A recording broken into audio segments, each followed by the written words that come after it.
Good morning, members. We're going to get going. This morning we have Commissioner Kudelka back and Bowser and Commissioner and members, you might want to keep your conversations to yourself, as I believe we're on TV this morning. So we need to be on our best behavior. Welcome back, Assistant Commissioner Kudelka, and if you want to go back in, I think we did air with Assistant Commissioner Thornton. Was Assistant Commissioner, not Director, Assistant Commissioner Thornton, right? Go ahead, Commissioner, if you could identify yourself for the record. Sure. Good morning, committee chair and committee members. For the record, my name is Kirk Kudelka. I am an assistant commissioner with the Minnesota Pollution Control Agency with land and legislative policy.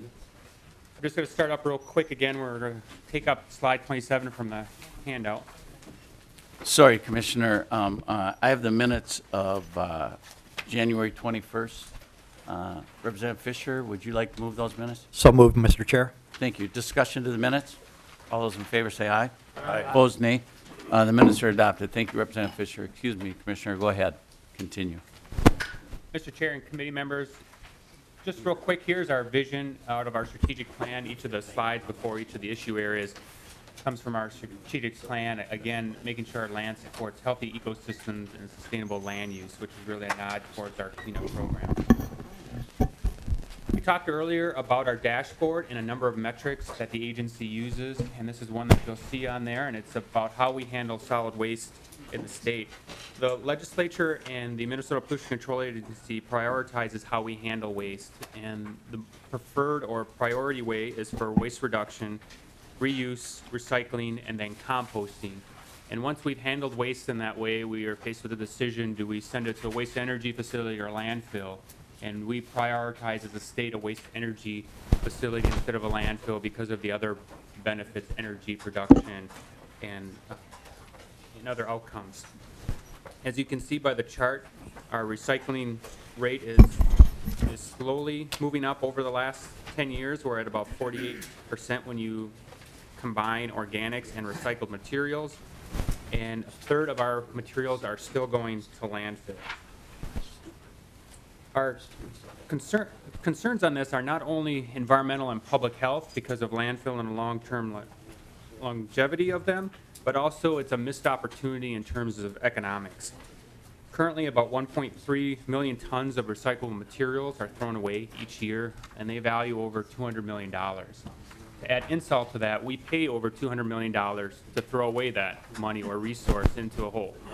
So it's important for us to find ways to move it up the hierarchy into recycling and composting, because in Minnesota it provides 37,000 jobs, recycling jobs, and just under $2 billion in wages. And this includes companies across the state, from Godot Steel in St. Paul here, to egg carton manufacturers in Moorhead, plastic lumber manufacturers in Jordan, Haynesville, and Worthington, and also recycled paper in International Falls, Duluth, and St. Paul. So as you can see, the benefits of these recycled materials, if we can keep them out of the landfill, stay in Minnesota by creating jobs and new products and provide less of an environmental footprint. So the question is then asked, what's still sitting in our trash that we throw away each day? And the Minnesota Pollution Control Agency, about every 10 years or so, does a waste comp study, which really just characterizes what's in the waste. And as you can see here, our paper being thrown away is going down, but plastics and organics are moving up. Looking at this study, we can tell about 70% of what we throw away can still be recycled or composted. And about 40% of that is organics. That comes from the food materials that you classically think about as compostable, but also soiled paper products that can't be recycled as paper, but rather could be composted. Another issue that our lands program... Representative Hornstein. Thank you, Mr. Chair. And Mr. Chair, again, thank you for your efforts on recycling last year. We passed that bill, as you know, Mr. Kudelka, to increase the goals. And I appreciate this study that you all did about waste composition. And I would just take slight issue with one thing that you said in terms of the hierarchy. I think it's becoming very clear that when you look at the waste stream, it's really problematic to both burn and landfill waste, you know, given the fact that all of those recyclables are being burned as well. And so we're burning up a lot of energy in terms of that. The energy that we get out of burning is a fraction of what we would get out of recycling. And of course, there's attendant environmental problems with that. So I hope the agency will really look at you know, waste in a different way in terms of really moving us up seriously on the hierarchies, that we really get as much of those recyclables and compostables out of the waste stream and really hit those goals that we established for the state last year, that, you know, look at about a 75% goal, at least for the metro area, and that there's other issues in greater Minnesota that we should deal with. But I applaud the agency for the study, for really moving up the organics piece. And my question to you would be, what would be the strategies that the agency and Swim Club and others would be looking at in terms of collecting and processing those organics? Because I believe there's a good local market for those. We're now looking at 31% of the waste stream. And so if you could just outline maybe a little bit about your thoughts about, you know, how do we get at that 31%? How do we really implement, you know, curbside composting programs and other ways to get that out of the waste stream? You go to any restaurant, and to think that all of that waste is going to a landfill or an incinerator, it's just mind-boggling to me. We could be using that for agricultural purposes. We could be using that for transportation, you know, roadbed improvements. So what are your thoughts about that? I'm staying out of it. Commissioner Kudelka. Mr. Chair and committee members, thank you for those comments. It really is, there's two ways to look at this. There's the collection of it, getting the materials out of homes and businesses that you talked about. And there are some industries that are moving forward. There's a company in the metropolitan area that has a blue bag program that would allow for organics or separated materials to be put in your trash in a blue bag, and once it gets to the transfer station, it's pulled out, making it easier for consumers to do that. A number of local units of government and others help with individual composting at homes by providing the materials. At our Eco Experience, we provide information on how you can make your own composting facility. But the other end is also making sure that we can improve the end market for it.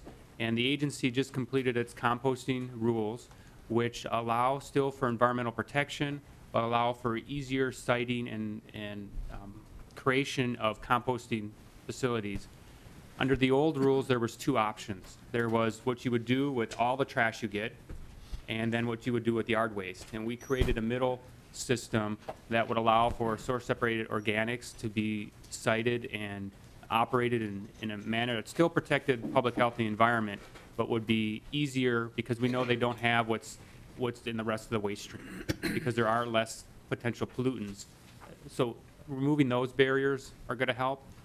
A lot of it's education. It's changing how we act. It's getting composting bins in the places we live and work, and that's going to take a lot of education and changing people's behaviors.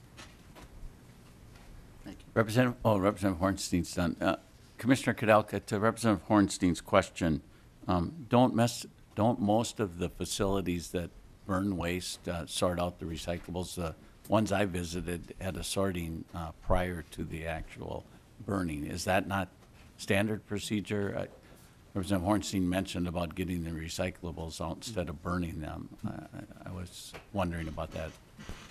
Mr. Chair and committee members, that's a good question. There are processing going on before it goes in the waste energy facility. It does collect some valuable things, and some of them collect metal on the backside, but it could be improved. The best processing is done at the source, whether it's our homes or here in the office building where we do the sorting, so it doesn't collect everything.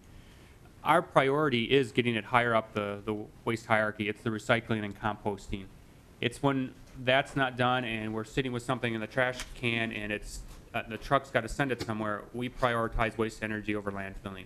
But the end goal is to get everything higher up the hierarchy, as both representatives have mentioned, so that would be recycled and composting. It's really waste energy versus landfilling is the lesser of two evils, so to speak. Thank you, Commissioner Kudelka. Representative Hornstein, I'm going to suggest the Commissioner and Department of Admin keep you also in the loop. The general public, the cameras don't scan the entire room here, but nowhere in this room is there a recycling bin. There are a couple bins as you walk out the way, one for paper and one for cans. It doesn't tell you what to do with the empty coffee jug.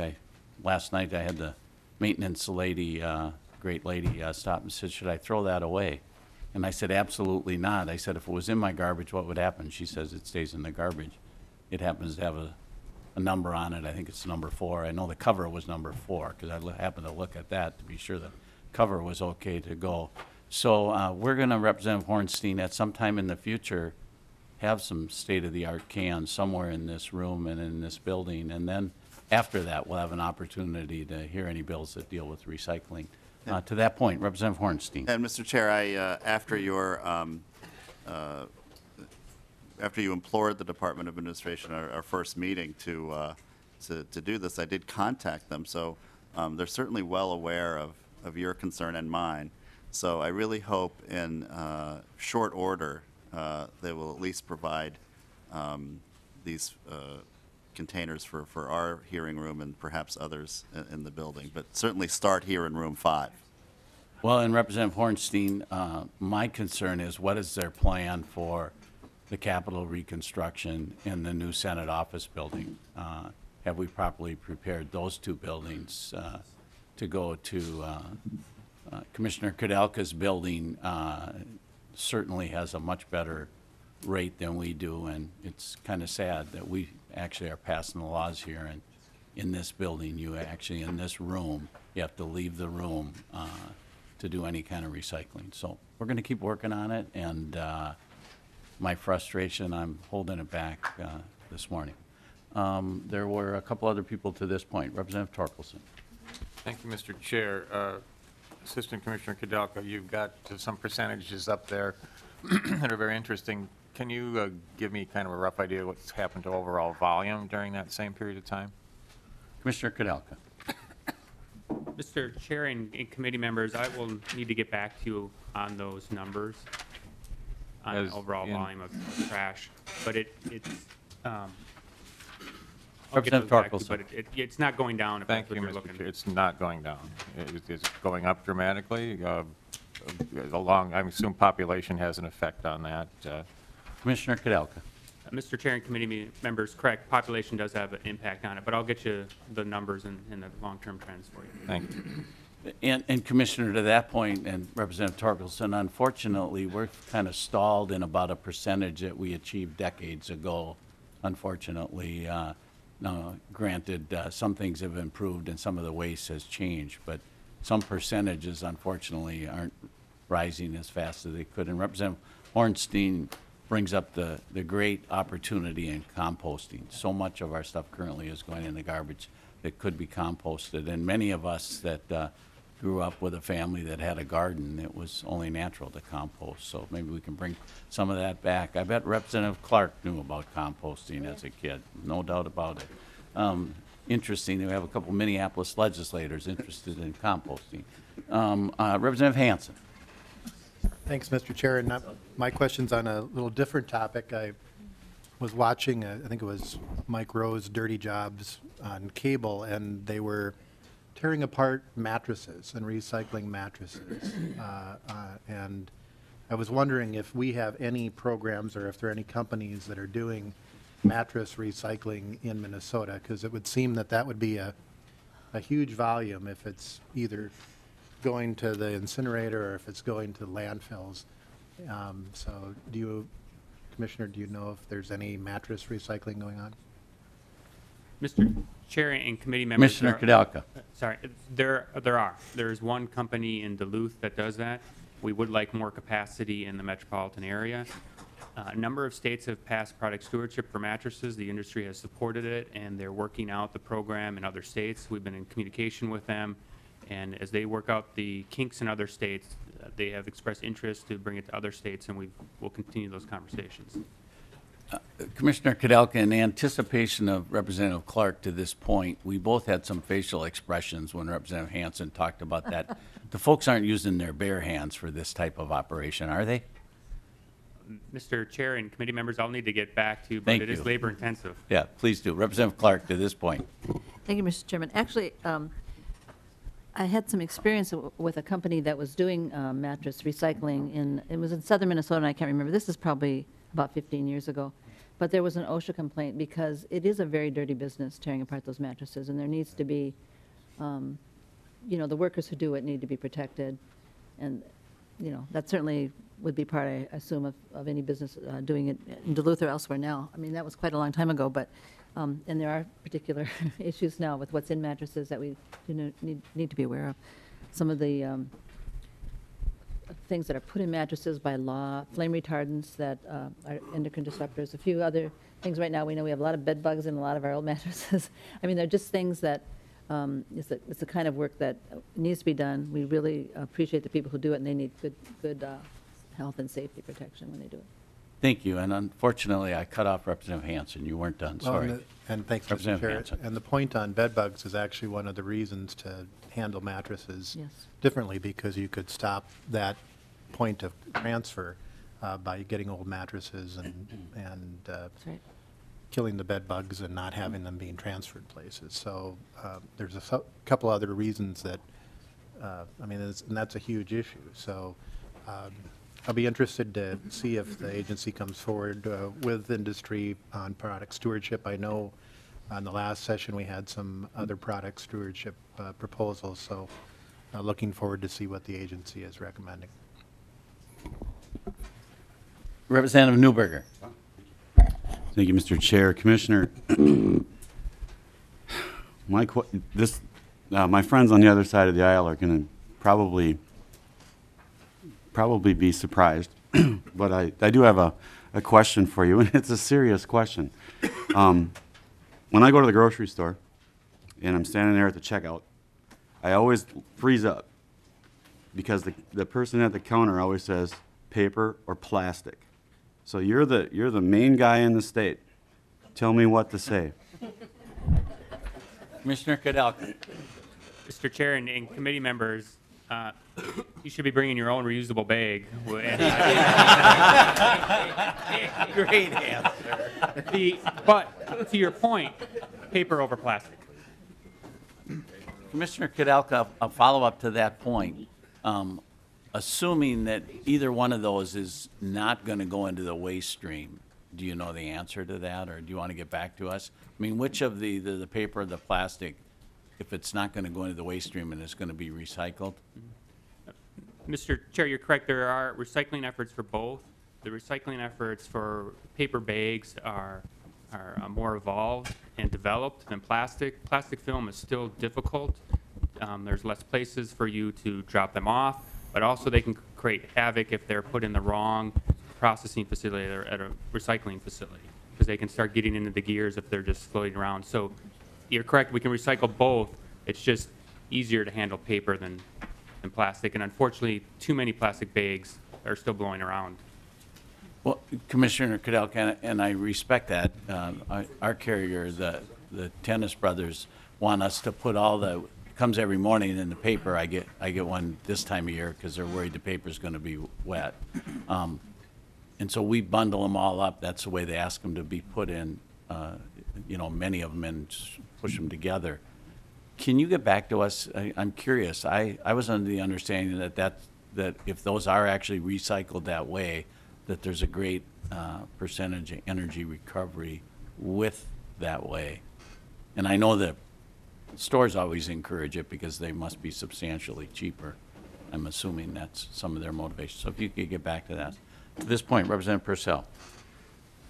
Thank you, Mr. Chair, and I just wanted to applaud Representative Newberger. You're a brave man for asking that question.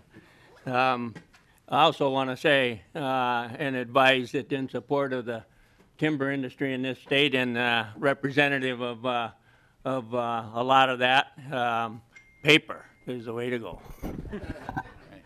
Representative Torkelson.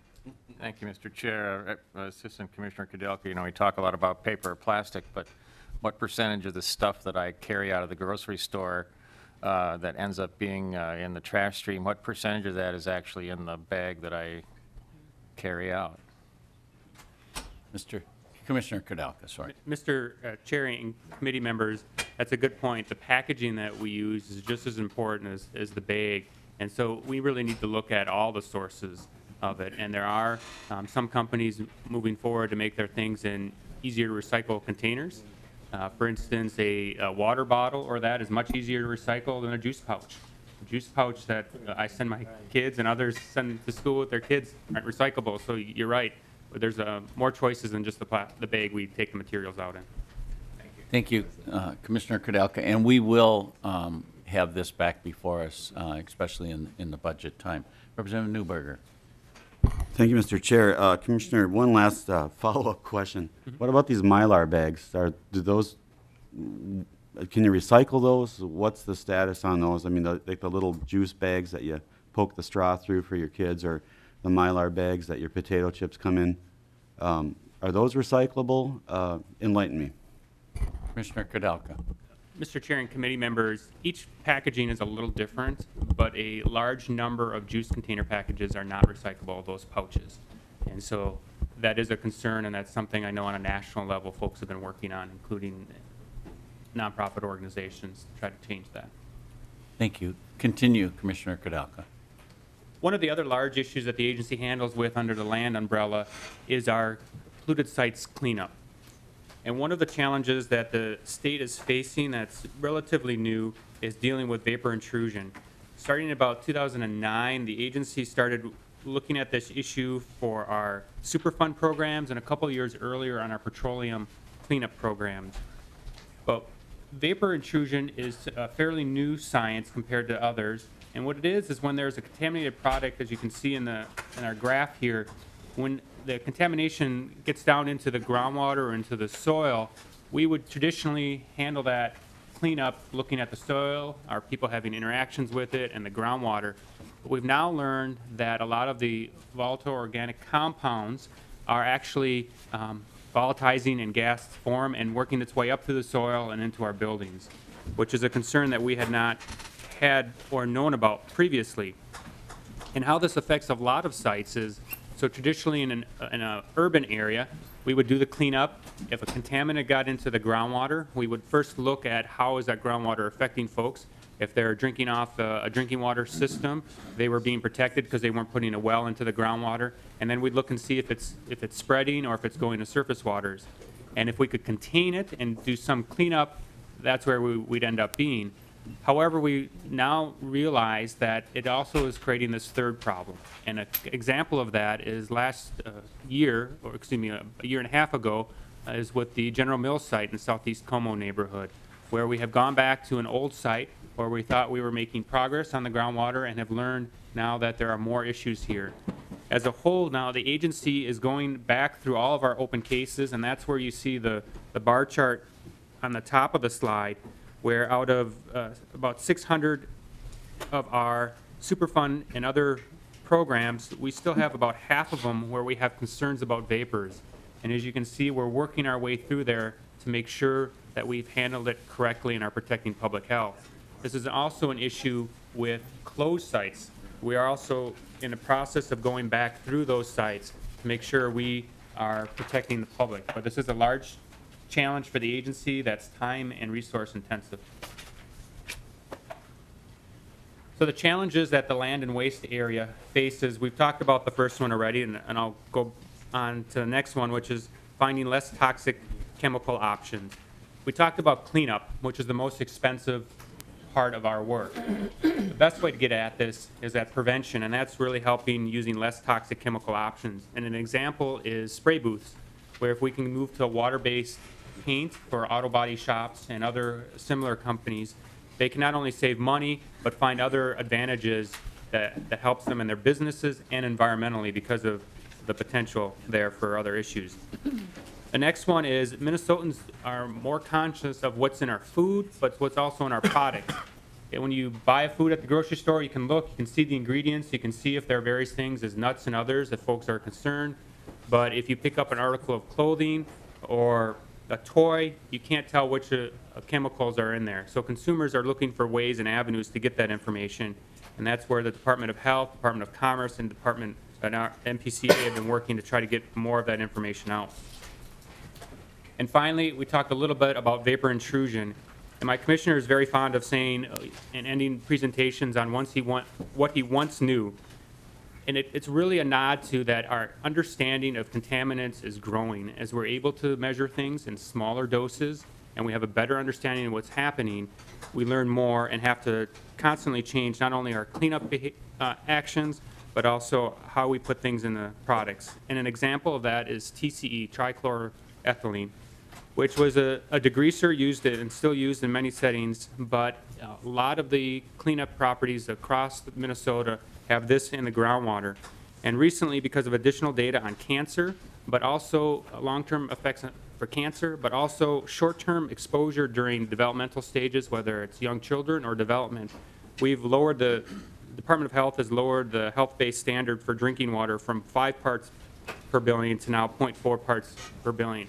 That's a significant change, and that is going to result in us going back, looking at various folks' wells, and also communities are changing their wastewater systems. 2 communities that are facing this challenge right now are Bayport and Spring Park in the metropolitan area. Excuse me, Commissioner, Representative Clark. If you were done with that part, I had a question about what kind of agency initiatives might you have in terms of helping consumers know more about the toxic chemicals and substances that are in some of those consumer products you were talking about? Are there some agency-led initiatives this session? Commissioner Kudelka. Mr. Chair and committee members, we are still putting together and finalizing the governor's budget and the agency's agenda, and we'll be unveiling that next week. Don't have anything I can share at this time. Thank you. Continue. Next, we're going to move on to water, and again, it's our strategic plan, and this is the vision we have to make sure we support aquatic ecosystems and healthy communities and help the economy grow. Commissioner, excuse me, can you just give an overview for members on how water works with where your authority is and your responsibilities, and then where, for instance, DNR or Bowser, just a real quick, short, thank you.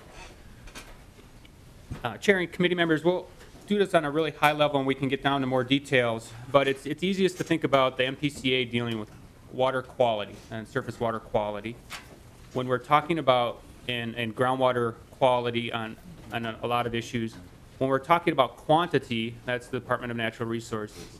When we start moving through and start looking at how do we improve our water quality and also protect it, so restoration and protection activities, those more traditional permitting and regulatory efforts are handled by the Minnesota Pollution Control Agency, and a lot of the voluntary efforts and financial aid assistance go through the Board of Water and Soil Resources, DNR, and others to help with the activity. So it really is a joint effort by the agencies. We have an interagency clean water team that meets very regularly, that helps put together the recommendations for our governor's budget for the Clean Water Fund, but also working together to make sure we're on the same page when it comes to policy and other things that we're implementing. So for those who've been here before, you've probably heard a lot from us about our watershed approach, and it is a very important effort. Previously, the way the agency used to handle this is we would do water quality reports on individual lakes or reaches of streams or an individual pollutant. And we really have changed to a new systematic approach over the years where we're now working on a watershed level because the pressures and the impacts being felt by a lake or a stream in the same watershed are very similar. So we're able to move along quicker and also address multiple pollutants by working on a watershed scale versus the individual lake or stretch of stream. As I mentioned, it helps us deal with multiple pollutants at once. It also reduces the length of time to complete our reports, and also provides a consistent and efficient and effective process for working with local stakeholders. Because of this change and also the benefit of the Clean Water Fund, the agency has moved from a cycle of 100 or 50 years to get around to all of our waters to do that monitoring and assessment to a 10-year scale. And that's where you see on the slide there is our progress as we started this in 2007, moving forward, working through about 10% of the watersheds each year.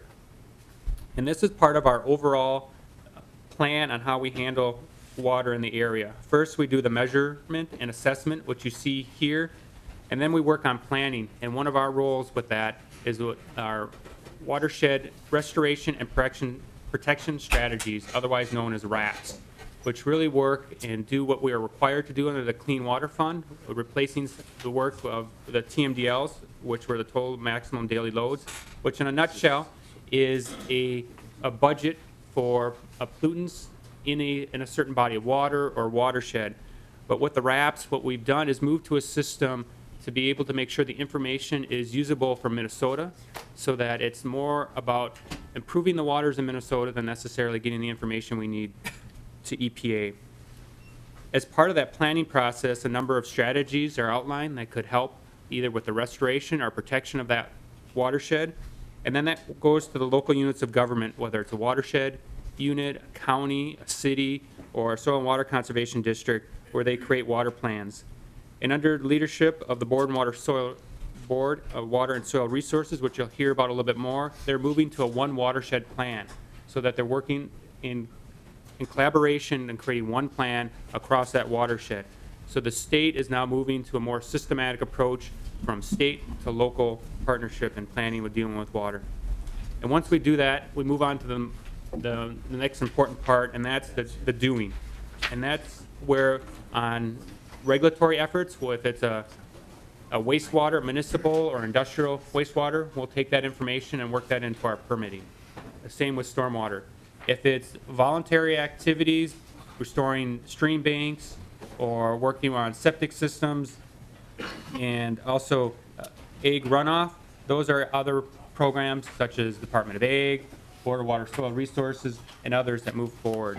So this is a continuing circle that we handle. We do the measuring and assessment, the planning, the doing, and then going back and measure to make sure and see if what we did made a difference. And that's what the last graphic here on the slide is about. One of the metrics for determining water quality is water clarity. As you can see, we're seeing about a fifth of our waters, we're seeing improvement in that area, which is encouraging for us. And some of that is by success stories we have out there. On our dashboard is one of our success stories dealing with wastewater treatment facilities on the Minnesota River on a graphic. But then there are also some things on the ground, and you see here 2 examples that are being done by some farmers that are taking leadership in the area. A drain tile rerouted to a ditch to restore a wetland, and then cover crops being used to keep water and other soil and other materials on the land. But despite the good work I talked about before, there's much more to be done, and these are 2 examples of the type of situations we're seeing. The first there on the left is a picture of McLeod County where we have no protection, no buffers, no grass waterways, no cover crops, which has allowed for the water to run off the field and not only take the materials from there, but also start to deteriorate the water bank there, the stream bank. The other is a problem that we see more in the urban area. This was an enforcement case last year in Prior Lake with a home builder that just disregarded the stormwater laws. And when there was a heavy rain, a large amount of sediment washed down this area and into the body of water that you can see there. These are both issues that we must still work on to get to where we need to be. This is one other example of a before and after. This is from our sampling and monitoring staff that went out this year to Buffalo Creek in April. And as you can see on the left, this is a good stream with good perennial vegetation protection. You see the buffers, you see the stream, or the creek there meandering, which slows down water flow, because we know the faster water flows, not only is it pulling the issue of pollutants that are coming off the land, the speed and volume of the water is deteriorating stream banks, which is producing a large amount of sediment and contributing to the problem. Here you can see the creek is meandering, slowing itself down, it's making deposits. And then when our staff went back to do some other work there in the fall, the creek had been improved, and that's what they call it. But from a water quality perspective, these aren't improvements. We've lost the buffers. This is now a straight channel that will just send things straight down to the larger body of water it goes into. We have knowledge on how to improve stream systems, use two-stage designs to protect water quality. We know how to provide good drainage and provide habitat that can benefit farmers and the environment. And water quality, we know these best management practices, and while some have taken leadership to this, we need them to become the everyday practice, not just the best used by some. Representative Hansen. Thank you, Mr. Chair. And Mr. Kudelka, on that slide, was there any public dollars involved in that straightening of that ditch? Mr. Chair, Commissioner Kudelka, do you need to get back to us on this? Because I have the same concerns. I'd like to know a little more about what happened here and how it could possibly happen. Mr. Chair and committee members will need to get back to you specifically on this reach and what was Thank the you. funding source. Representative Clark. Thank you, Mr. Chairman. It was a similar question, like was there some local, approval that was needed, or it's the same question, I think. Thank you. I think of Renville County, and I think of the SWCD person out there. I'd sure like to know how it happened. So we all look forward to enlightening us on that specific slide. I had the same reactions when I saw the slide. The before and after were backwards. Continue. I'm sorry, Representative Fabian. Thank you, Mr. Chair.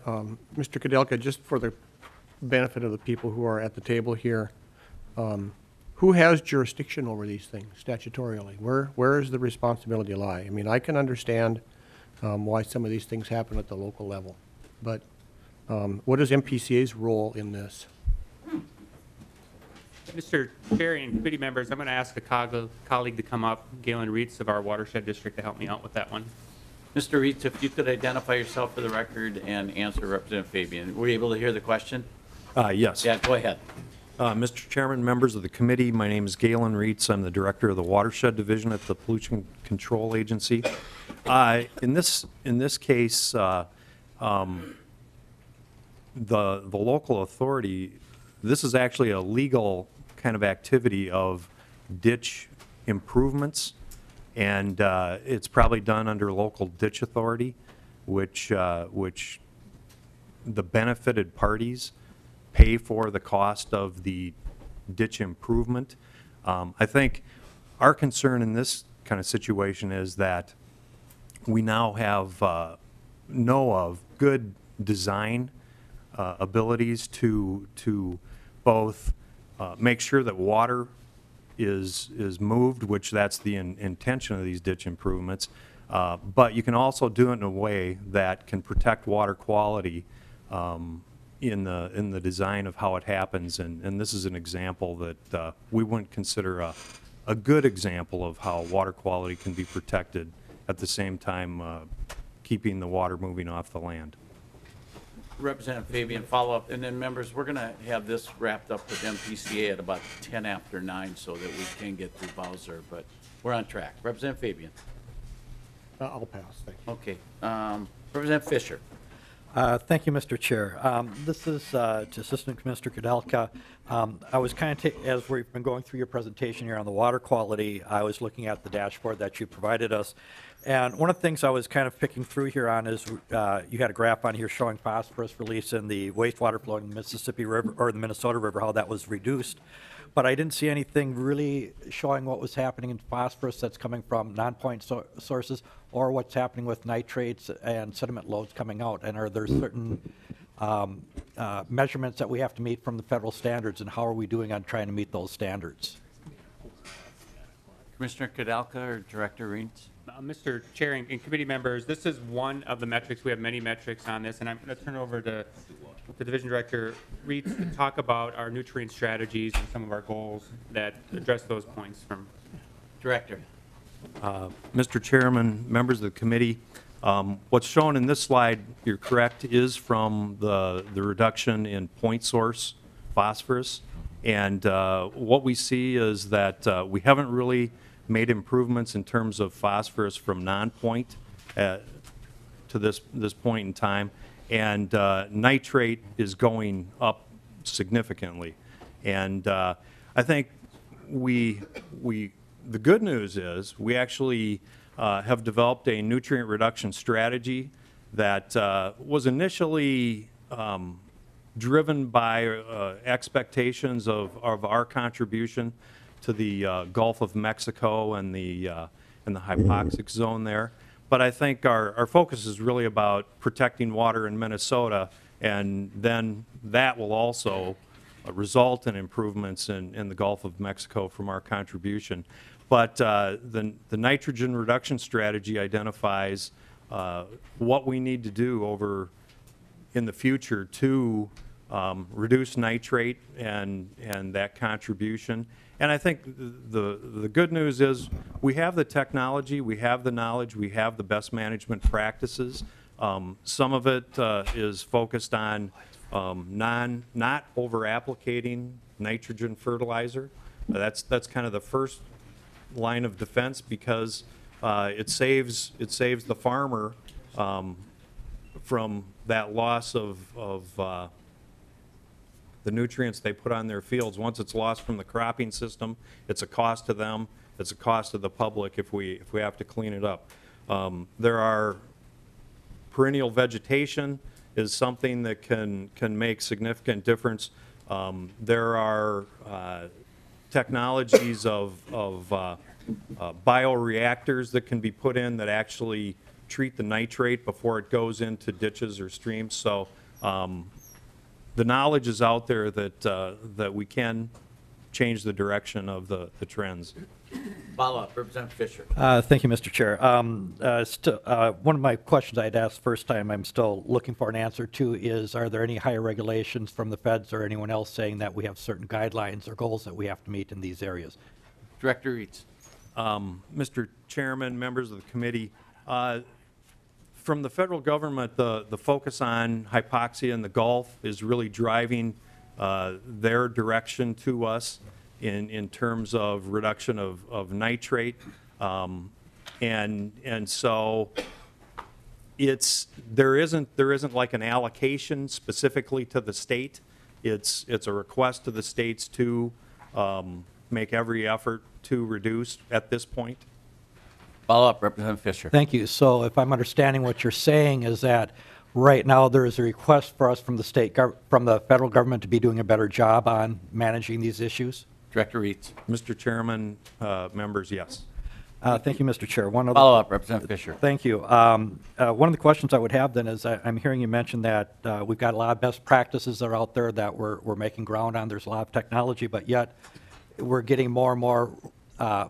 It doesn't get better. It seems it's getting worse. What's being done, or what can we be doing to look at differently to address this part of the problem? If we've got the best practices out there and best availability, why isn't it going down? Director Eats. Mr. Chairman, members, that's the $100,000 question. You know, with the Clean Water Fund, we have a great opportunity to make efforts, and everybody's working toward that end. But we need to up the ante and try and make further progress. I don't have the answer on why haven't we been able to turn the corner yet. Thank you. Representative Green. Thank you, Mr. Chair. My question is back on the previous slide you had up there. This is obviously a man-made ditch. It's not a stream. Is that correct? Director Eats or Commissioner Mr. Kidalka? Chairman, members of the committee, the fact that it's named Buffalo Creek, I would say that it started out as a natural waterway. Whether it now is classified as a public ditch, that may also be possible, because sometimes they still retain the name of Buffalo Creek even if they have a public ditch number. why don't we include that confirmation when you get us more information on this situation? Follow up, Representative. Yeah, Green. thank you, Mr. Chair. Yes, I'd like that, and because you had referred to as a ditch. Also, I'd like to know, and you can get back to us with this because we're running short on time. Were these improvements made because they had tiled the fields? I see they've got kind of a riprap on the edge of this, which, if this is a drainage ditch, may actually reduce the amount of sediment that runs off. And if it's coming into this ditch through tile instead of overland, is there a reason for that? And so I'd just like the background on what happened here. And so, thanks. Thank you. Good point. Representative Cornish. Mr. Chairman, this may be a Commissioner- question for you. Excuse me, I'm sorry. I'm sorry, I missed it. Oh. Oh, were you still, Representative Clark, I'm sorry? You're on the list. Yep, I've got you on the list. Thank you. Representative Cornish. Commissioner, every year in these committee meetings, the government scares me just a little bit more. Right now, Representative Torkelson left here, but in our area, we have a lot of farm drainage and ditches and cleaning of ditches and CRP and buffer strips in my farm. I have to deal with the DNR, the Corps, the Watershed District, Bowser, NRCS, Blue Earth County Environmental Services, and it worries me. I've never heard the MPCA mentioned in anything like this before. And I just wonder, is it your intention to have veto authority, or somehow are you going to be on the food chain now? And I don't mean that in a bad way. When we go to all these, we've been promising a one-stop permit process for 12 years since I've been here, and it's never happened.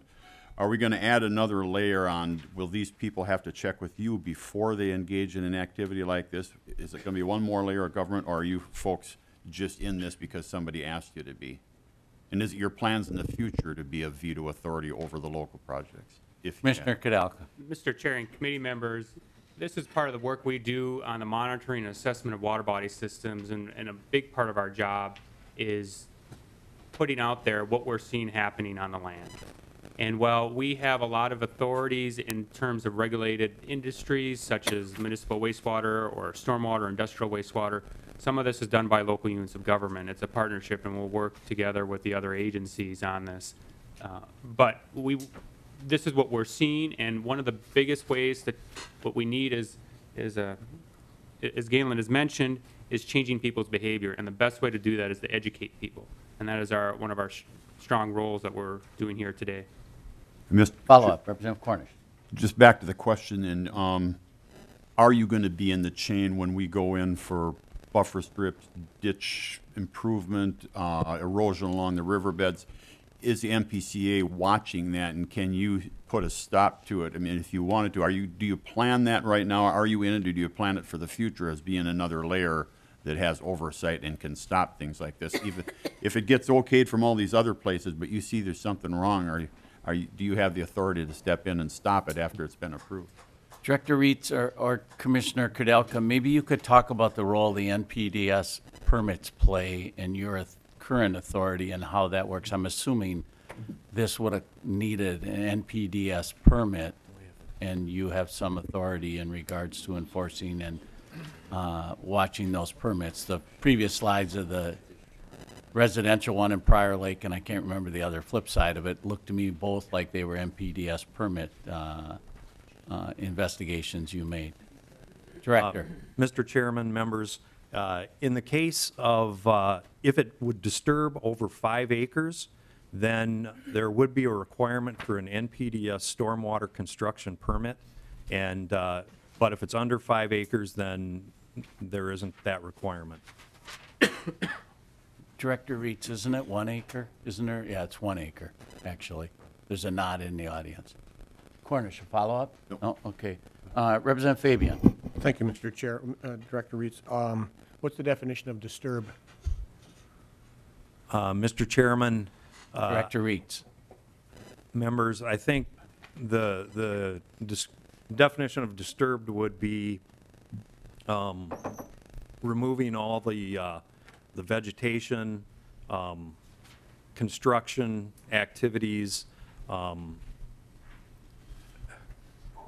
basically using heavy equipment and moving soil such that there's no vegetative cover. And Director Reitz, it doesn't include normal farming practices. Mr. Chairman, that's correct. Representative Fabian, follow Thank you, Mr. Chair. Well, Representative Cornish kind of touched on what I was going to be talking about. In much of rural Minnesota, there's great frustration because of what he mentioned about all the different agencies that are involved in water. And a lot of people that I work with at the local level have serious concerns about water quality, and they are trying to do things that they think are some best management practices. And sometimes I think we do a disservice to our local officials when we show a slide like the one that you have here. Maybe they did, maybe the project's not complete. I see there's some black areas outside the riprap. Maybe there is some cover crop there. Maybe there are some intentions for some buffers to be put in there. As Representative Green mentioned, maybe there is drain tile here, and maybe that is a good way to do this. And I think that, you know, if we truly are concerned, and Representative Fisher talked about it seems to be getting worse. Well, in some cases, it maybe is. I read a report in the newspaper in the past few days about the Rainy River up in my district and the increase in the number of lake sturgeon in there because the water quality has improved. I think that some people have the opinion that our water just continues to get worse and worse and worse and worse. And to the contrary, I think it's getting better.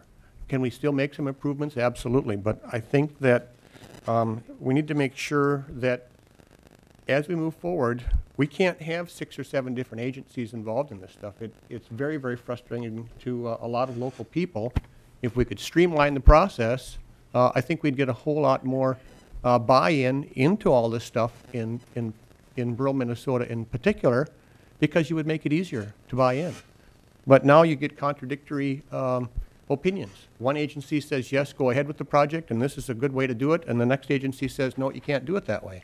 So my statement is let's get on the same page on these things, and let's make it easier for people to be in compliance. Thank you. Continue. Oh, I'm sorry, Representative Clark. Thank you, Mr. Chairman, and it's maybe a question for a longer discussion. It is about the issue of wastewater. You have that as wastewater infrastructure question here, and I remember I was just looking at my notes from when you talked before. I really didn't ask you a question then, but are we going to have more discussion about wastewater from the agency? I mean, I would like some more, Mr. Chairman. I don't know if that's in your plan, but it's a kind of a, it does affect the waters, it affects the lands, it affects agriculture, it affects everything, and I'm just wondering if we can hone into that a little bit more, maybe, or maybe even a little more explanation of what this slide means when it says wastewater infrastructure. Commissioner Kudelka, to that point. Mr. Chair and committee members, I believe you're talking about that third bullet here on the slide here. These last 2 bullets really talk about, well, we've been blessed in Minnesota with the Clean Water Fund, and we've been able to do good things and have seen in areas where there have been improvements in water quality and some areas where we have not seen improvements. We can't buy our way out of this. The demand in the area of wastewater infrastructure is very large. The list that's compiled by the agency and that is then used by the Public Finance Authority, PFA, to do wastewater infrastructure is very long, and there needs to be other activities done, changes between you and I in an urban area on what we put into the wastewater system. One of the issues we could talk about is chlorides. But then there's the same is also the case in runoff areas, whether it's a parking lot or in an agricultural setting, that money alone, paying for folks to do the action is not going to be enough. There's going to have to be changes in behavior. And part of that first step is education and making sure folks are aware of the problem so that we can move forward and create those plans. Thank you. Representative Clark, did you have follow-up? Well, just, Mr. Chair, maybe it can be a discussion. I could start with the agency separately, but I'm concerned about some of the products of wastewater that are, we just haven't talked about them. Things that, you know, the sludge and so on that gets taken from our cities, for example, with a lot of things in and out to the farmlands and put on as if it's a really good thing. There's questions about that. And so and how that impacts eventually the streams and waters and stuff. So maybe that's a discussion I can start to have, and maybe you and I could talk about if we have more opportunity for that. Good points and good questions. Thank you. Observations, Representative Clark. Last question, Representative Hansen. Thank you, Mr. Chair, and I think we'll be hearing from Bowser next in terms of how the public, all the public in the whole state pays for the practices, the cost share, the voluntary effort that we've been spending tens, if not hundreds of millions of dollars on to try to get people to do the right thing. All of us, whether we're in metro or suburban or rural, hundreds of millions of dollars to entice people to do the right thing. Now, Mr. Kudelka, I think earlier you talked about regulations in the metro area, that when there's stormwater problems, or whether there's erosion problems, or whether there are incorrect design problems, the people who do that get fined. There's a regulatory component. Is that correct? Commissioner Kudelka. Mr. Chair, there are regulatory programs, like you said, for municipal industrial wastewater facilities, just like there are for feedlots. So Follow up, Representative Hanson. Representative Fabian, when the water gets better, it's because we've, in many cases, regulated the businesses, regulated the cities, taxed the metro cities to pay for the wastewater treatment in their areas, paid on the property taxes for it, not best management practices, not cost share at 75% to entice people. I started working in this area in 1988, and we had the Groundwater Protection Act, which was a voluntary effort. So 25 years we have been shoveling money to people to do the right thing. What I've learned is there are people who you cannot reach that will not do the right thing, even if you pay them. And that's the discussion we're going to have. Nobody's pure in this, and we're going to have some other tools. When we're catching speeders, we don't pay them to do the right thing and educate them. We have police on the road that catch them when they are speeding, and we penalize them. But we refuse to have that discussion. We refuse to have that discussion when it comes to non-point pollution. So we can spend another 2 years and shovel another $200 million out there, and it will make an impact, but it's not going to solve the problem. Thank you. Representative Kudelka, can you walk through the last 4 or 5 slides here? Mr. Chair and committee members, our last issue is assistance and operations. And again, our strategic plan and our vision statement for it. One of the operational metrics we do, I mentioned, I believe earlier in the presentation, that we do a strategic review of our metrics and then an operational each year. And one of those is permitting. And because of a lot of work done over the last 4 years by members of this committee with House File 1 and the executive order in 2001, we have a 150-day goal for permitting of various types, from wastewater to construction stormwater to feedlots. And during that time, since 2001, for our priority permits, which are construction permits, which are the ones for someone to build a new facility, expand a facility, or need an okay to move forward with something, since 2011 and the executive order, we're at 97% at that 150-day goal. And the last year for those priority permits, we're at a 99% meeting that goal. Last year, legislation was passed where we would create another tier of a 90-day goal for about 75% of our permits. That is being implemented starting January 1st, so that's just up and running, and we hope to have some time to implement that. The last piece I just want to really quickly highlight here, and not take too much more time, is the assistance programs. Assistant Commissioner David Thornton talked about the diesel retrofit program. That's one example of the financial assistance that the agency works with private and public partners on. The other is technical assistance, and that's RETAP and MINTAP. That's the Retired Engineers Technical Assistance Program and the Minnesota Technical Assistance Program run by the University of Minnesota. These operations go into businesses or others that would like them to come in voluntarily, go through their systems and provide them information on how they can make improvements, efficiencies, not only help the environment, but also their business operations to speed things up or save money. This is a very valuable resource that the agency itself has used to improve its own activities, but a number of businesses have also. With that, Chair and committee members, I'd like to wrap it up. Just a reminder of the legislative contacts for the MPCA and how to get a hold of us. In addition to that, we will be bringing on Grady Gauthier. She will be another contact here and the main lead for the legislative duties starting on Monday. Thank you, Commissioner Kudelka. We appreciate you coming in.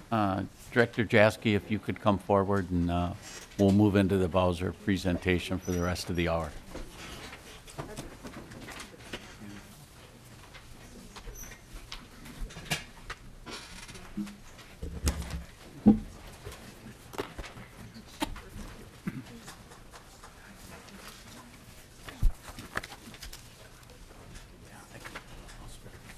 Welcome. If you could identify yourself for the record and begin your presentation. Good morning, good morning, Mr. Chairman. John Jaski, Executive Director with the Board of Water and Soil Resources. And I'm here today to do our agency overview. Before I do that, I just want to let you know why I'm here all by myself. It's a little lonely at Bowser right now because our Deputy Director, Sarah Stroman, who many of you got to know over the last couple of years, is moving on to the DNR to become the Assistant Commissioner in a week or so. So, Sarah, can you wave your hand? She's very bright, very strong-willed, and a high conservation ethic, and she makes everything that I've seen her do get better and make people feel better doing it. So that's a pretty high endorsement. So the DNR is going to have someone terrific in their midst. So we'll miss her, but we'll be looking forward to working with her. So meanwhile, we'll have some other folks helping me out, and some of them are here, and we'll get a chance to have them in front of you at different times during the upcoming months and hearings. With that, let's see. There we go. I just want to give a little bit of background about myself. We were asked to give a little bit of a personal background. I won't spend too much time on it, but I grew up in Morrison County in central Minnesota on this farm. And I live currently in St. Paul on an old city street. And we had good neighbors on the farm. We have good neighbors in the city. And the lot that I live on now could entirely fit within the dairy barn that I had on the farm I grew up on. I'm not sure which piece of land had more runoff, actually. I think on a per unit basis, clearly my lot now that's got a roof and a sidewalk and a garage roof, it contributes more water leaving the property. The farm that we had was a dairy farm, so we had a lot of grassland because of the need for hay and pasture and things like that. But, we also had corn, and we had other crops that were growing to feed the cattle and to use for other purposes if it came to that.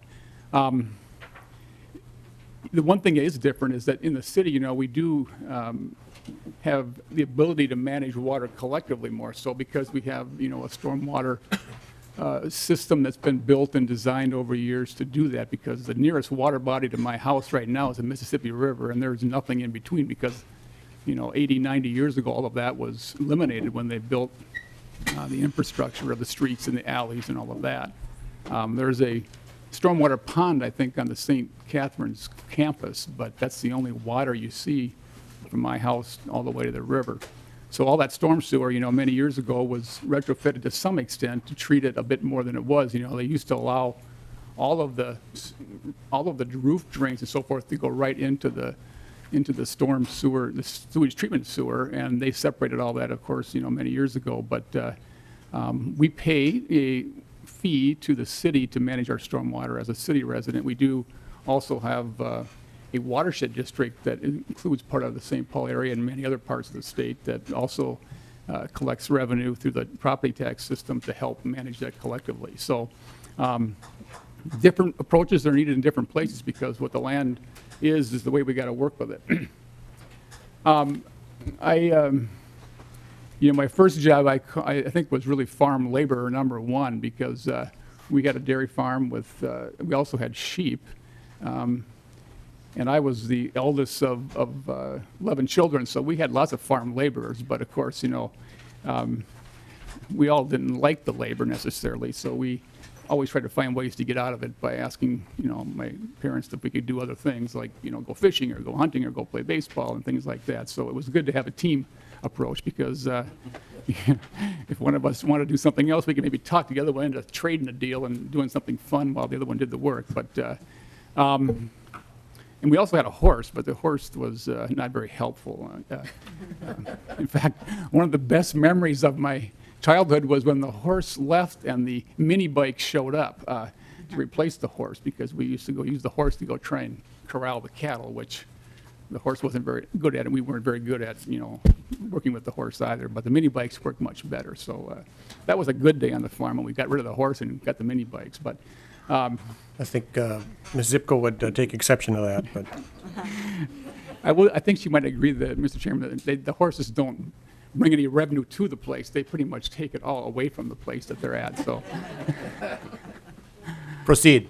And then you can see the rest of there's some things that aren't in here, but I worked for the DNR in 2 different parts of the state, a number of years ago, and then I came to Bowser actually in the early 90s to work on the Wetland Conservation Act, a new law that was passed back then, and then left for a few years and went and worked for Dakota County at the local level as their water resources manager, and came back to Bowser in 2007. So, and I've been all around. I've been to every county seat in the state, to every state park twice. So I've been all over this state and in and around. So I've got to meet a lot of really good people. We, of course, work at the local level, and so I've been able to make my presence, in their backyard, not as often as I'd like to, but I do think that it's important to be able to understand what people are dealing with in the places they're dealing with it. I went to the University of Minnesota, and then later on went back to University of Minnesota Mankato and got another degree. So that's my background. Any questions about that, feel free. With that, I'll move into our agency overview. We have a mission statement that describes the way we do all of our programming and our authorities that are in statute as well. We have everything set up to work with local organizations, local governments specifically, and we do that because our work is really focused on the private lands of the state, the conservation on private lands. The DNR, by and large, handles all of the public land management responsibilities in the state, and so we often work with them, of course, because things leave and come into public lands. But we work with local governments who work with local private landowners. We also work with a number of private organizations too, NGOs and private contractors and so forth. We've got partnerships with Ducks Unlimited and Pheasants Forever, Minnesota Land Trust, Nature Conservancy, Conservation Corps of Minnesota and Iowa. So there's a number of those that are part of the programming that we have and the things that we are responsible for. Our agency is relatively small. I mean, that's because it can be, it needs to be, because we use the local government staff. We have about 100 staff, and they're dispersed around the state, but we use the local expertise at the county, soil and water conservation district, watershed district, and even city and township sometimes to get the work done. That system has been in place for decades, and it's getting obviously better and hopefully growing, but there are some fiscal challenges that we'll talk about a little bit later too with that network. We have a board that includes agency members, but also local government officials, county commissioners, soil and water conservation district supervisors, watershed district managers, city officials, and even a township member. And we also have a citizen membership on that board, and I'll show you where they are located next. We talked about the private land focus, and also, really our focus is on the on-the-ground work, getting conservation projects on the ground, working with those private owners. The structure of the board is set up as a 20-member board. These members are appointed by the governor. They serve 4-year terms. They're around the entire state. And we have meetings about once a month, and typically have a full agenda each month. The things that the board does is they are responsible for rulemaking when that authority is needed. They're responsible for grant making. The appropriations that you provide to our agency are then sub-allocated to local governments through that board process. They also have responsibility for oversight, things like audits and so forth that we're subject to or we subject to others. So we have that meeting once a month, and it's, everything we do is a public process because we have to run it that way by statute. The board meetings are open meetings. All of our documents, have to be posted, and so it's run a lot like a local proceeding would be, where you have public notice and a public venue for all the decision-making. We have staff around the state. We have our central office is located in the DNR and MPCA Bowser Complex over in Lafayette Road, and that's been a very good thing. We're often visiting, of course, with Department of Health and Agriculture, too, at their building. But we have field offices in the areas around the state, from Bemidji and Duluth, Brainerd, Detroit Lakes, Marshall, New Ulm, Mankato, and Rochester. We have staff co-located in those offices with other agency staff, and that's been we purposely endeavored to do that, both for efficiencies of space and infrastructure, but also to give folks the best chance to work together in those in more informal settings. The statutes that we administer are all going to be tied in some way, shape, or form to local governments. There are 89 soil and water conservation districts, 46 watershed districts, of course 87 counties, and we have 19 metropolitan WMOs, which are a specific form of joint powers agreement governments in the metropolitan 7-county area, which comes from a law that was passed back in 1982. Director Jaski, excuse me. The soil and water conservation districts, just a quick lesson on how those are established for some of our newer members, maybe. Thank you, Mr. Chairman. The soil and water conservation districts, and actually the water districts too, to a little bit different process. They're formed through petition to locally that comes to the state of Minnesota. Our agency creates these organizations, when that petition is filed, and if their findings are such that one is needed. The soil and water conservation districts then, and they've been around, I think we've had statewide soil and water conservation districts since, I think the last one may have been formed in about the 1960s, so they've been around for a very long time. They are a local elected body that, citizens vote for, and they have a 5-member board typically, although I think a couple of them are going to be going to 7 in the metropolitan area. And they're statewide. There's one in every county, and a couple counties have 2 because of the large size. St. Louis County and Polk County and Otter Tail County each have 2. We have a kind of east-west or north-south because of the size of the county. The watershed districts are formed by petition really for a more specific purpose, and they are not statewide. They are formed on a watershed basis across county boundaries typically, and they are set up with a plan that dictates the work that they will be doing and the authorities that they are going to exercise. So hopefully that's a little bit of background, but I know there's folks in the audience that can also help provide you with more information about each of those local government functions. Representative Hansen. Thank you, Mr. Chair. And Mr. Jaschke, on that point, I think there are some districts that are kind of moving towards hybrids with their county organization, or and I think we passed some legislation about consolidation because of difficulties with getting funding from their counties. So if there were 2 soil and water districts or 2 watershed districts and they wanted to merge, or they wanted to merge with their county apparatus, are they penalized because they would lose their funding? For example, if there's 2 districts and they each receive X amount of dollars from the state and they became one, they wouldn't get both. There's no benefit financially from the state or from the county for merger or consolidation. Is that correct? Mr. Chairman, Representative Hansen, there is no benefit. However, in a couple of cases that it's occurred already, what we've done is provide a transition so that the funding that was coming to that geographic area would remain the same for a few years and then slowly decrease, if that's what had to happen. And later on in the presentation, we'll talk about the overall need, and I think that's the bigger issue than, specifically what happens in one county. But the answer to your question, Representative Hansen, is that yes, there could be a diminution, and likely would be unless there was new state resources put into it. Representative Hansen. Thank you, Mr. Chair. So, Mr. Jaschke, one way of doing some reform would be to incent or providing a benefit to merge if they're unable to continue, rather than losing the district or losing those services. Director Jaski. Mr. Chairman, Representative Hansen, you're right. There was legislation passed a year or 2 ago that allowed them to do a merger when it made sense for the conservation mission of their two or more organizations. And the citizens, of course, would need to support that. The counties are not obligated statutorily to contribute to the stormwater conservation district. Many of them have done that. I would say most have done that to different degrees.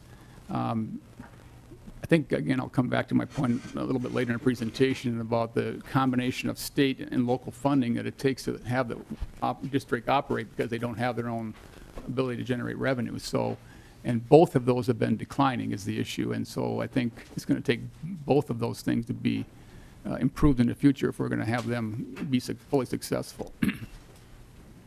Thank you. Continue, Director Jaski. I'll come to this. This is a very broad summary. There's many details in the statute, and perhaps some of those will be more important as we get into different bills or budget issues. We have the authority to create, and in some cases disband the stormwater conservation districts or watershed districts or WMOs. And the WMO is a entity only within the 7-county metro area. It's the joint powers of cities and townships. Or in some cases where they have not been able to create that a joint powers agreement, the county would take on that responsibility in the metropolitan area. So our agency creates those organizations. We establish the boundaries and adjust boundaries as necessary to make sure that what they're doing is conforming with the, in the case of watersheds, particularly the changes on the landscape that may have happened with, different projects that have changed boundaries. Sometimes we, have water moving across boundaries. We've got to adjust for that. We, in the case of all three of these organizations, have a requirement for a plan to be developed, and then the state approves that, and then the local organizations adopt it. Those plans typically range from 5 to 10-year lifespan, and they have a variety of things in them. The primary things are, the priority actions they're going to take and how they're going to accomplish those. The science that they use to just make those decisions or determinations comes largely from other sources. The MPCA is one of those sources, certainly, for the water quality work. We have other things that they also use to develop those action plans to clean up water, provide flood protection, habitat improvement, et cetera. The funding. Representative Heinzman has a question. Sorry. Mr. Chair, Mr. Jansky. This is kind of alluding to a discussion we had earlier, but I wanted to ask you, you just mentioned that you have authority to allow some of these organizations like watershed districts to change. I happen to have served on a watershed district, as we were discussing the other day, and this particular watershed district was formed in 1972 in response to an issue that was seen in that area. And over time, the situation has changed significantly, and they have been searching for projects and things of that sort. And there has been some talk of maybe their mission has been fulfilled. Maybe, excuse me, maybe they are not necessarily necessary in that particular area. Is Bowser opposed to, in these kinds of situations, working to maybe remove that level of government? Director Jaski. Mr. Chairman, Representative Heinzman, I think what you're describing is a process in the current law. There's a process to create a watershed district and there's a process to dissolve a watershed district, and that is, both of them are stimulated by local petition processes. So. And once those petition processes are undertaken, then our agency's responsibility is to conduct findings and ultimately render a decision about that. And there have been a number of adjustments to watershed district, boundaries and or organizational existence. We've had both watershed districts created in the last few years. I think in the last 10 years there was one that was dissolved. But much more commonly, their boundaries are changed or they do some other adjustments to make sure that their plans and their priorities are lined up with the citizens' interests. Follow up? Yes. Mr. Chair, Mr. Jansky, I appreciate that. So I guess what I'm hearing is if in the right situation, maybe where a organization like this particular watershed district might have outlived its usefulness, Bowser would be interested or working with local units of government to eliminate that organization? Director Jaski? Mr. Chairman, Representative, we would respond to a petition. We would make findings based on what the petition was suggesting. We would have to make conclusions based on the issues that the citizens identified, as well as the resource issues that were going to be otherwise addressed by in another way, which I think would be the simplest way to describe it. It's not a common occurrence, but I will say the watershed you were a former member of, I know you've told me that you had to resign because of your new responsibilities here to make sure you didn't have that conflict, but it's a little bit unusual because of the way it was set up. I agree it was a very special purpose organization, but many of them are. Many of them have become much more comprehensive in their approach, and I think that's what we're hoping for. We'll have to talk about that one specifically, I think, on its own merits or its own issues. Follow-up. Mr. Chair, Mr. Janis, so one last question then. So I guess what I'm hearing, just for clarification, is that if a petition comes to your organization, to Bowser, and it is the will of the district or the folks in that watershed district to remove that layer of government, that is the process, and that would be something that would be taken very seriously, and that could be eliminated. Director Jaski? Mr. Chairman, Representative, again, it would be a unique set of findings. The main thing would be, I think, is there a better way to do more than they're currently doing for the purpose they were set up for? And if that's the case, and we look at the alternatives and someone else is able to do it, that may be an option, but would be case by case. Representative Heinzman? Yeah, I think he's Mr. drilling Chair- down here a little bit, Mr. Director Chair, Jaski. yes, Mr. Jansky, is that a yes or a no? I guess I couldn't tell. Mr. Chairman and Representative, it's neither, because it is a proceeding that has to occur, and I don't have enough information to understand exactly what the proposal is or what the issues are, and I certainly wouldn't want to, make some judgment about that before the proceeding, before our board occurred. So I think we'll. I guess I'm asking the question with the Representative presumption. Thank you, Mr. Chair. Excuse me, Mr. Pajansky. I'm asking the question, I guess, with the presumption that process would have been conducted and that the will of people would have been exercised. Director Jaski?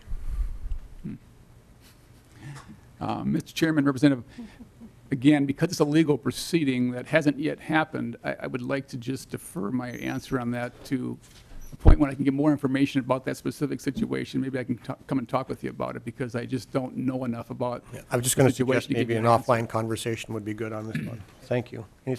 Anything else? Proceed, Director. Thank you, Mr. Chairman. And so, back to this this chart here, we approve the plans regardless of what form of local government they are.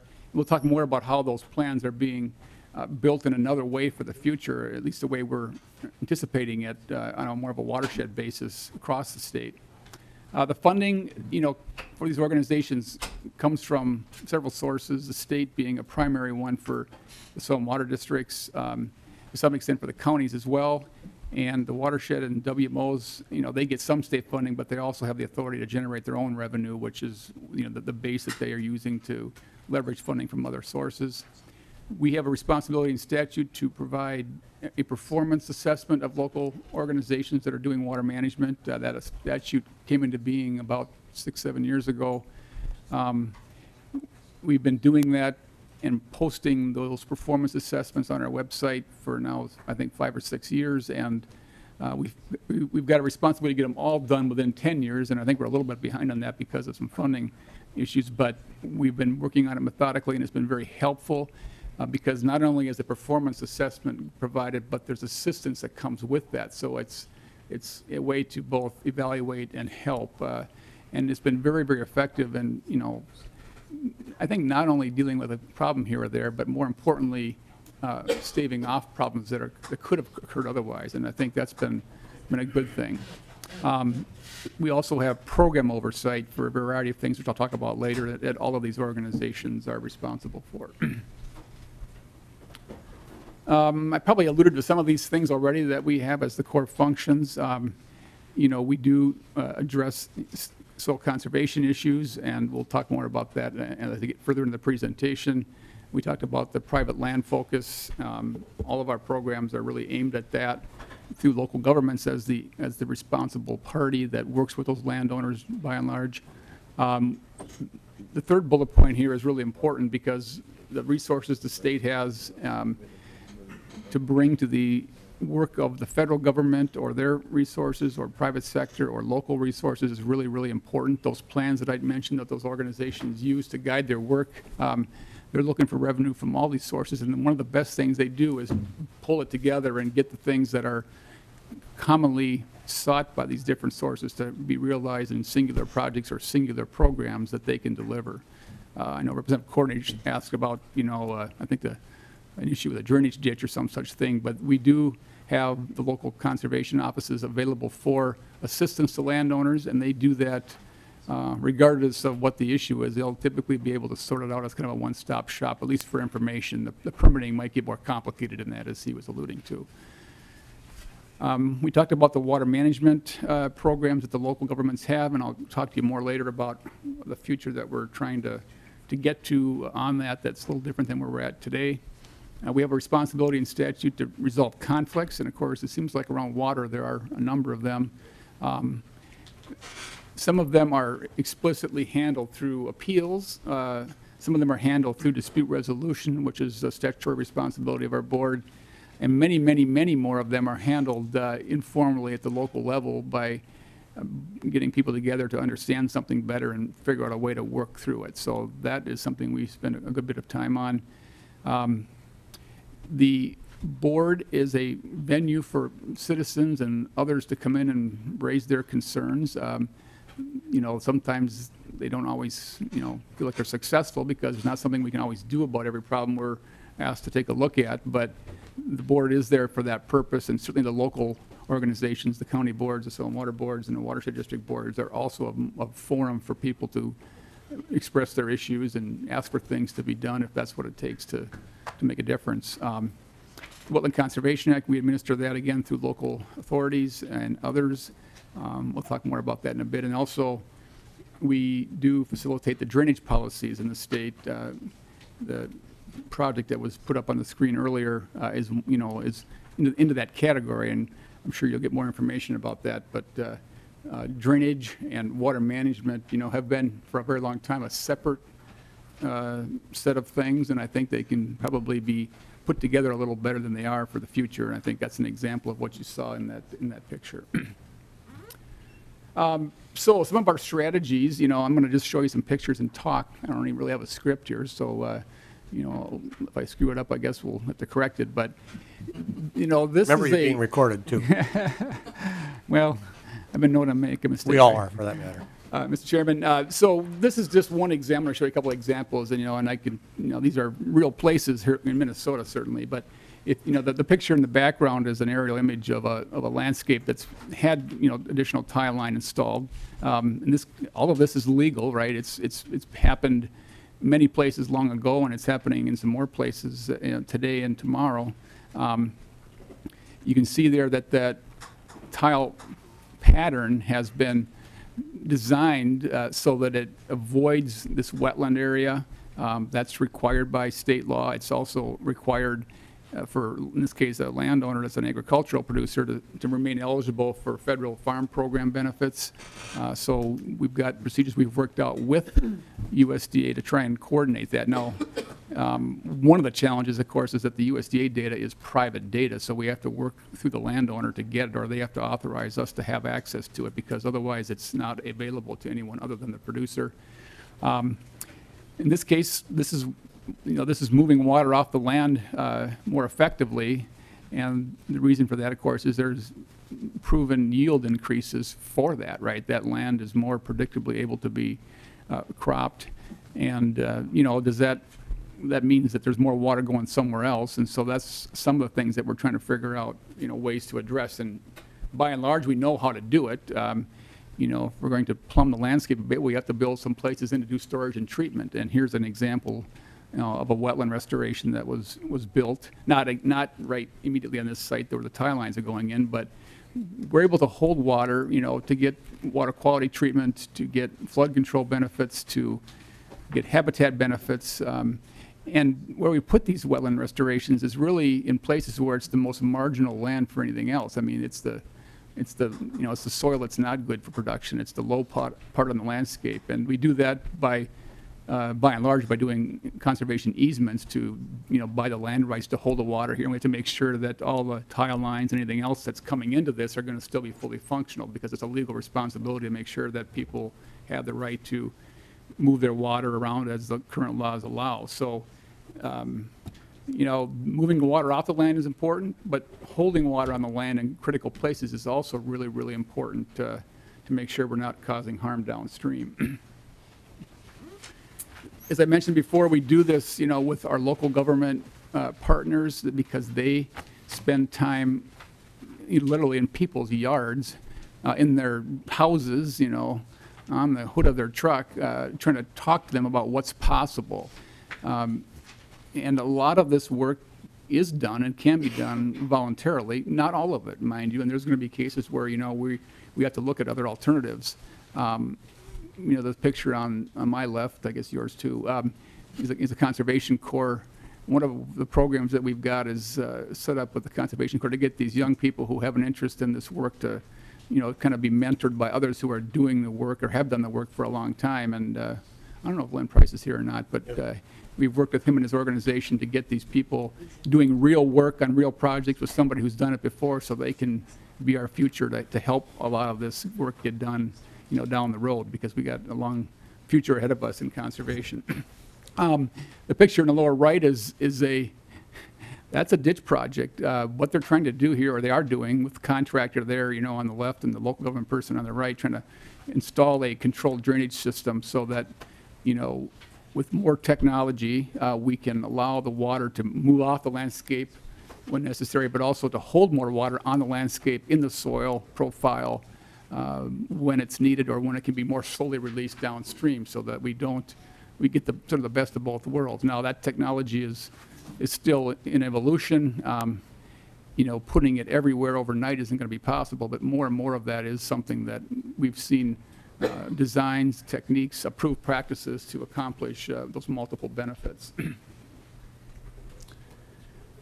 Another of our strategies, of course, is dealing with the regulatory aspect of protecting wetlands, and this law that Minnesota passed back in 1991, the Wetland Conservation Act, does that. One of the things that law requires that you avoid or minimize impacts to wetlands, and when you can't, and that does happen because there are projects, building roads or driveways or commercial development, or even agricultural drainage is going to eventually impact a wetland that can't be avoided. And so we have a permit program, in essence, set up through local governments to do all of that. But one of the things that we did, for maybe one of the first in the country, was set up a wetland banking program, where a wetland that is impacted, a small part of a wetland, can be offset by acquiring credits from a site where we built a wetland to offset those losses someplace else. And those are permanently protected areas that'll be functioning as a wetland forevermore. And that's actually become a more effective approach than anything else in some ways, because when we ask someone to try and make a wetland or offset it themselves, it's very difficult to do that. Road authorities only can work in the road right away. A development site, there's not much room left to build another wetland if they had to fill one. So putting the wetlands in a place they're going to be long-term sustainable through that mitigation program has been, I think, very successful. Director Jaski, on the wetland easement areas, when you put that into that bank, and let's just say it's in, pick a county, I don't care. Does the county and the other taxing authorities in the area retain any of the property taxes in that, or does that become non-taxable land? Mr. Chairman, all of the conservation easements that we take for the mitigation sites and for our Reinvest in Minnesota program, the ownership remains with the property owner, and they pay property taxes on that property as it's assessed. Thank you. Proceed. And again, I mentioned, these buildings look familiar, although the one across the street here looks not as good as it does in this picture right now with all the work going on. But one of the most important aspects of this local conservation delivery system is that we can bring in state, local, and federal resources to one place or one project in a way that couldn't otherwise be accomplished. And we have funding that comes from the U.S. Department of Agriculture. It comes from the Corps of Engineers. I know that other agencies seek funding and get it from other federal sources. FEMA, you've heard about that lately because of the flood response, and the Fish and Wildlife Service, the DNR works with them, and Forest Service, MPCA works with EPA. So they help with this as well, those agencies, trying to get as much federal money to Minnesota as we possibly can. That's a big part of our job, is to make sure we can do that, because I don't know what the number is, but Minnesota probably gives more than we get from the feds, but we want to get as much back as we possibly can, particularly in the conservation area, because that money is really, really helpful, and it's many times more than the state or any local government would have. So we want to make sure we do that. This is budget information that I'll review in kind of a gross scale, because I know we're going to get into this more as the budget's released and we have hearings about that. This just describes the sort of the pie chart of where the funding sources come from. This is just for the last biennium. Whether that's typical, I guess it probably is at this point. But the key thing here is if you look at the Outdoor Heritage Fund and the Clean Water Fund, those are funds that we didn't have a few years ago, and they also are conditioned on being supplemental to everything else that we were doing prior to that and continuing on. Those dollars are for projects that go to the ground in both cases. And we'll talk more about those in upcoming hearings in this committee, and I'm sure in Representative Erdahl's committee. We also get a bit of funding, which varies each year, from the Environmental Trust Fund through the LCCMR process. Those are typically one-of-a-kind short-term projects. Bonding funds, of course, those are variable to a great extent. The two programs that we've gotten and need to continue to get funding for in that area are the Reinvest in Minnesota easement program to restore wetlands and buffer areas, and the responsibility we have in statute to replace wetlands that are impacted by local road authorities. That statute requires that we do that on behalf of counties, townships, and cities who are building roads, that we build the wetland replacement for them, and that funding has typically come from the bonding source. And I know there's a transportation funding increase that's being pursued, so if that happens, we're going to have to find a way to make sure we got enough money to make more of the wetlands that are going to be potentially impacted. And the general fund, which has been declining, not only in total but in portion of the pie, is something we'll talk about more in a little bit as well.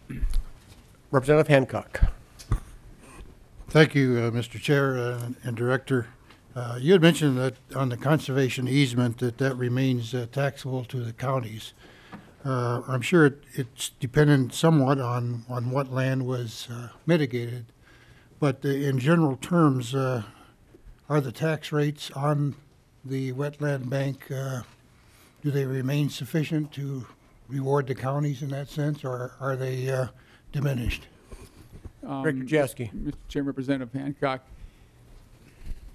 I have to get some more information, but I would say this, that, the areas where we have the easement is a sub-component of a tax parcel. So we aren't, in almost every case, buying, an easement over an entire parcel or as a tax, as the property taxes are described.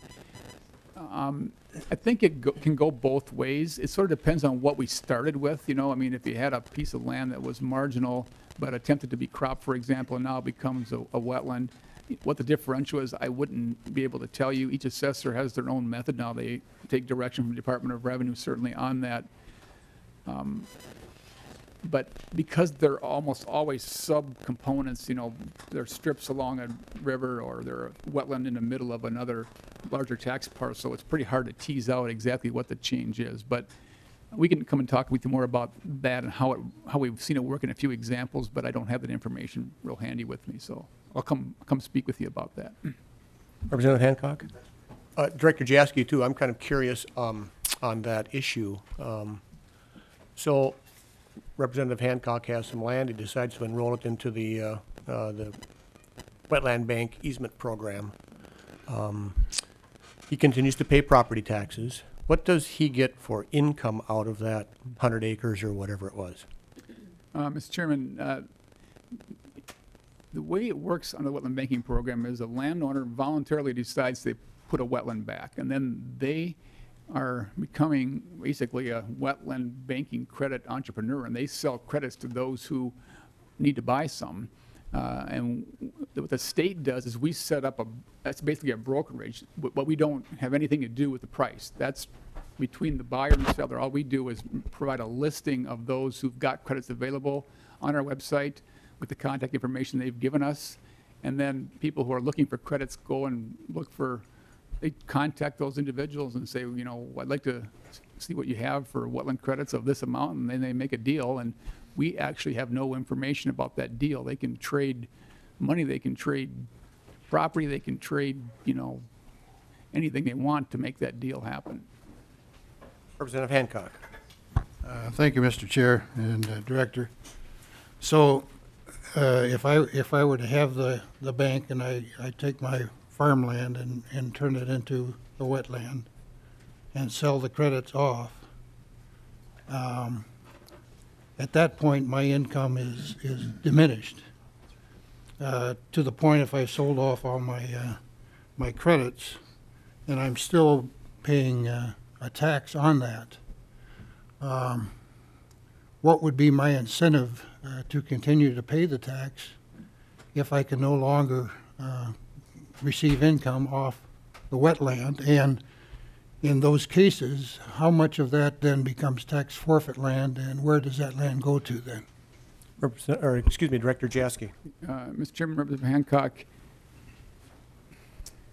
what you've described hasn't happened yet, so I don't know exactly, but, you know, again, the tax forfeiture issue is something that we haven't seen because of the following reasons. One, there are sub-parcel areas that you describe in this easement that would be available to be sold as credits. You know, if you're the seller in this case, you know, you've derived some income off of that, you know, and you have to, you know, save some of that income to make sure you keep that site, you know, functioning as is, because there is a conservation easement requiring you or your successors of that property to do that. Let me do a little more research, because I know we haven't had one happen. I think it's a hypothetical question about how it would be handled. I think the short answer would be the way any other tax forfeiture process would occur, if there was a way to separate that area from the rest of the parcel and go down that path. But we haven't had it happen yet, but it's a good thing to be aware of, so I appreciate you bringing it up. Representative Cornish. Well, Mr. Jeske, a couple of questions in one, and then I won't have a follow-up. Just your run-of-your-mill project that you've run into, say down like in Meyer, the Maple of the Cobb, or an established watershed with a protected creek coming through it, and it goes around a corner, the trees are falling in, the farmer complains, and you're worried about it changing the course of the creek and his land, and so you enter in a cooperative project to do some fixing up.